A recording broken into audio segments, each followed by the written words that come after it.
Okay. I might need some help here. Free will is an illusion. Oh, this is the first thing I see. Oh my god, what the fuck? 3 hours, bro. Come on. But we are. There is no free will, but we are free. Okay. Once you start thinking about it, you're gonna wish it was more than 2 hours. Okay, okay. But this is just like a little summary. This is a little summary. Like, yeah, if I were to listen to this shit, I would listen to it where you're driving, when you can pay attention to it, because you really want to pay attention to it. Nah, you know what I mean? Like right now, if you're gonna. If we don't have any kind of physics-based free will. Yeah, and so the idea follows naturally from all that we've been talking about. Let's make the assumption that all there is in the physical universe is stuff governed by laws. We may not have those laws, may not know what the fundamental stuff is yet, but everything we know in science points in the direction that it's physical stuff governed by universal laws. And that being the case, or that being the assumption, then you come to a particular collection of those ingredients called a human being, and that human being has particles that are fully governed by physical law. And when you then recognize that every thought that we have, every action that we undertake is just the motion of particles. When I'm thinking thoughts right now, of course, at this level of description, it is the motion of particles cascading down various neurons inside of my head and so on. And every single one of those motions, collectively and individually, is fully governed by these laws that we perhaps don't have yet, but we imagine one day we will. That leaves no opportunity for any kind of freedom to break free from the constraints of physical law. And you're saying we're limited.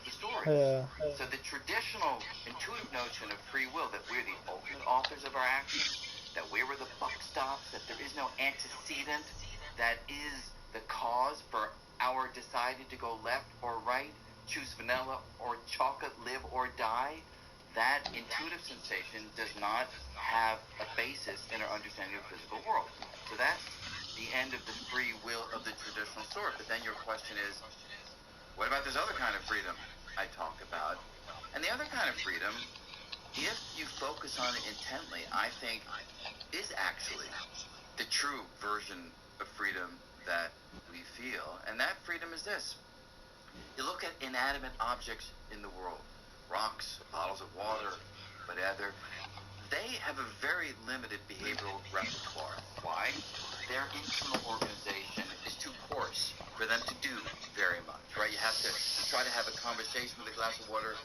You send sound waves. It doesn't do much. It may vibrate a little bit, but the repertoire of responses are incredibly limited. The difference between us and a rock or a bottle of water is that our inner organization, by virtue of eons of evolution by natural selection, is so refined, so spectacularly ordered, that we have a huge repertoire of behaviors that are finely attuned to stimuli from the external world. You ask me a question, that's a stimulus, and all of a sudden, these particle processes go into action, and this is the result, this answer that I'm giving you. So the freedom that we have is not from the control of physical law. The freedom that we have is from the constrained behavior that has long since governed inanimate objects. We are liberated from the limited behavioral repertoire of rocks and bottles of water to have this broad spectrum of responses. Do we pick them? We do not. Do we freely choose them? We do not. But yet we have them, and we can marvel at those behaviors, and that's the freedom that we have. The complexity and the breadth of that repertoire is where the freedom emerges. Bro. The complexity, meaning the understanding of your thought process. Was Lex? Who's Lex? Lex is he's an engineer. But Lex wasn't explaining that though. No, that was Sam Harris. Okay. Sam Harris is extremely one of the guys who are super smart. Okay. Well, you got a glimpse of that. I want to play that. What about this other kind of freedom? Have a basis in our understanding of the physical world. So that's exactly what we're talking about. They just did it really complex. Your question is, what about this other kind of freedom I talk about? And the other kind of freedom if you focus on it intently, I think is actually the true version of freedom that we feel. If you think about it intensely. You look at inanimate objects in the world, rocks, bottles of water, whatever, they have a very limited behavioral repertoire. Why? Their internal organization is too coarse for them to do very much, right?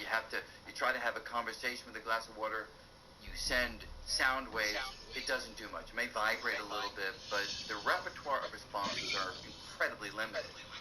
The difference between us and a rock or a bottle of water is that our inner organization, by virtue of eons of evolution by natural selection, is so refined, so spectacularly ordered, that we have a huge repertoire of behaviors that are finely attuned to stimuli from the external world.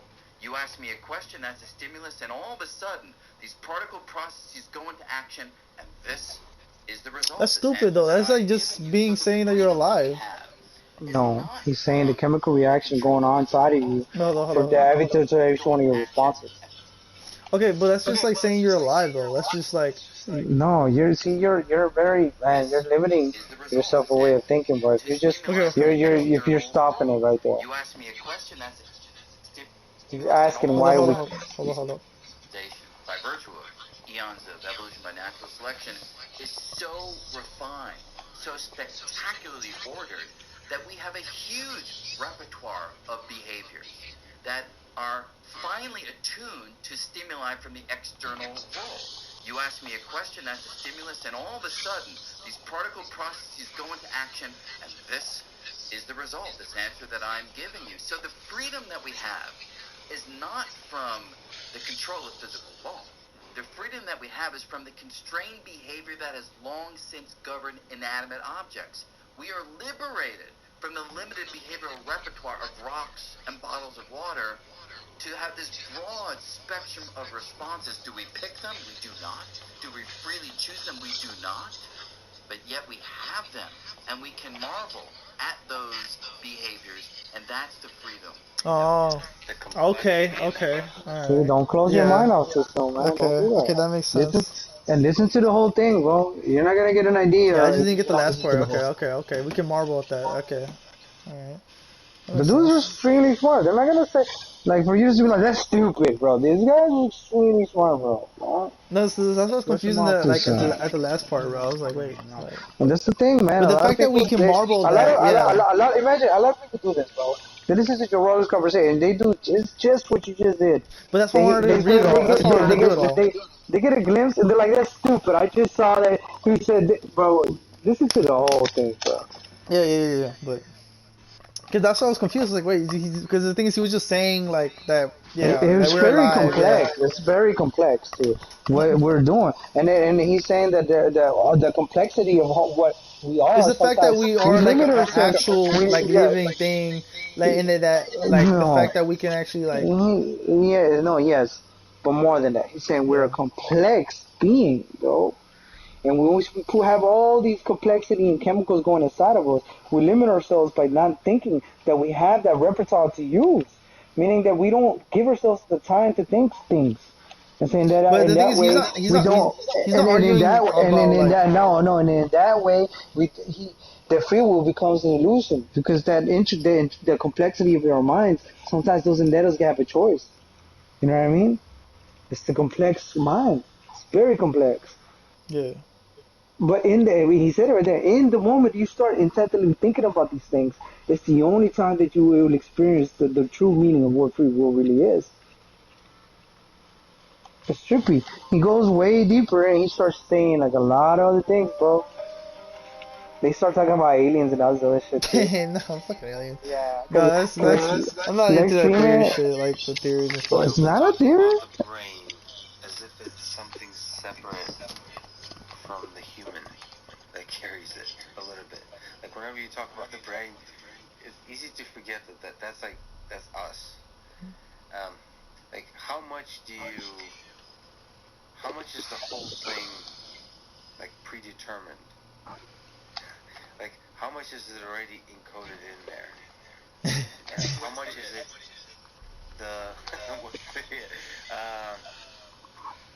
the actions, the decisions, the judgments, You mean like who you are? Who you are. Oh, yeah. Okay, great question. Right. So there used to be a big debate about nature versus nurture, and we now know that it's always both. You can't even separate them because you come to the table with a certain amount of nature, for example, your whole genome, and so on. The experiences you have in the womb, like whether your mother is smoking or drinking, things like that, Yeah, what Jesus said. those all influence how you're going to pop out of the womb. From there, everything is an interaction between all of your experiences and the nature. What I mean is, I think of it like a space-time cone, where you drop into the world, and depending on the experiences that you have, you might go off in this direction or that direction or that direction, because there's interaction all the way. Your experiences determine what happens with the expression of your genes. So some genes get repressed, some get expressed, and so on, and you actually become a different person based on your experiences. There's a whole field called epigenomics, or epigenetics, I should say. Epigenome, and that is the sort of the layer that sits on top of the DNA and causes the genes to express differently. That is directly related to the experiences that you have. So, just as an example, they take rat pups, and one group is sort of placed away from their parents, and the other group is groomed and licked. Exactly what I said. That changes their gene expression for the rest of their life. They go off in different directions in this space-time cone. So, yeah, this is of course why it matters that we take care of children and pour money into things like education and good child care and so on for children broadly, because these formative years matter so much. So, is there a free will? It's funny. It can be funny. For the absurd, high-level philosophical questions. No, these are my favorite kind of questions. Here's the thing. We don't know. If you ask most neuroscientists, they'll say that we can't really think of how you would get free will in there, because as far as we can tell, it's a machine. It's a very complicated machine. Enormously sophisticated, 86 billion neurons, about the same number of glial cells. Each of these things is as complicated as the city of San Francisco. Each neuron in your head has the entire human genome in it. It's expressing millions of gene products. These are incredible. We might know more about space than we know about consciousness at one point. Like half a quadrillion connections in the brain. So it's incredibly complicated thing, but it is fundamentally appears to just be a machine. And therefore, if there's nothing in it that's not being driven by something else, then it seems it's hard to understand where free will would come from. Yeah. So that's the camp that pretty much all of us fall into. But I will say, our science is still quite young. And I'm a fan of the history of science. Bro, there is a good show on Netflix the possibility, about that. there could be a possibility of something else, yeah. Everybody believes something is true. Like dark matter? And they simply didn't know about, what Einstein revealed or whatever. And so, who knows? I mean, they all feel like ain't nobody fucking knows, bro. Yeah, science is very young. And I think that's a funny illusion that's worth getting rid of.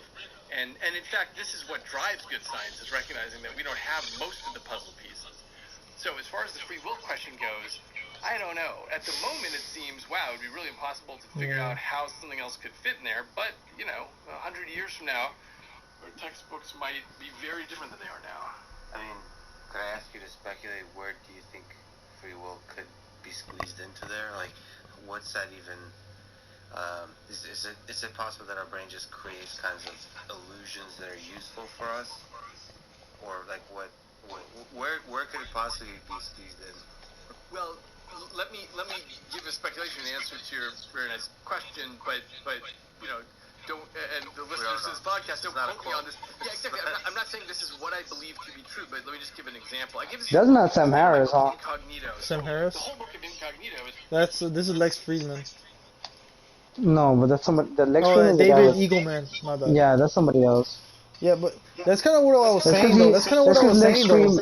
Lex Friedman has brought this topic up a lot. That's because what I was saying, though. Every little, action or little small little stuff like molecule of shit is just it's an action. It's like it's predetermined. Like You know, like they were No, but saying. basically, yeah. But they just said right there. What would you just said? Would you explain to But me? that's what I'm saying. The There's same. where's that free will? That's what I He was thinking. gave this. Okay, well, you haven't even let him finish. And he said right there. He said, "Dude, this thing is so complex. This Yeah, machine right here that we're talking about is super complex. yeah. For us to even think about that, we have to think about, you know, what he's saying, the machine, the brain. We're not even in with knowing what the consciousness is, bro.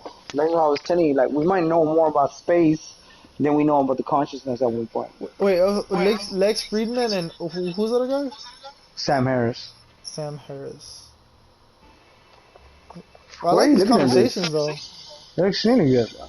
They're really cool. The one thing I'm good about driving about 40 minutes, I It's listen to these cause I'm here. uninterrupted and like here, bro. Like I'm I here. I listen mean, to it like I'm so hearing well. what they're saying, and it's just like, all right. But it's It's like hard to at the same comprehend, time, man. it's like they're just like talking. It's It's like talking, but at the same time, it's like I don't know. I feel like it felt like it was like listen. yeah. Those things are hard to comprehend. And these guys are saying it in a very complex way sometimes. It's not that complex, bro, because you No, can it's hear not. It's it. not You can. complex. Yeah, like It's just I the understand it. I concept, understand. But it's like the concept. the You know, it's concept of very it hard. is like it's like Yeah, we're still talking about it. We're all just talking about yeah, it. You know what I mean? yeah. And these are It's actual scientists. The thing is, you could have a conversation with the scientists and you can understand them. Some people they wouldn't like. You know, that no, means yeah, you're yeah. smart. But the thing is, like for me, it's like they're still talking about it. It's like we're still asking questions. Like Oh yeah, yeah, and it's definitely. Oh, like bro, look, there's this show on Netflix. It's called the Most Unknown, yeah, and it's basically about the dark matter, yeah, and it's so much. Every scientist studies dark matter bro. We could be in a talking way, about this for like like fucking jeez, bro. because dark matter is the one thing that every scientist studies, but nobody knows what the fuck it is, bro. Yeah.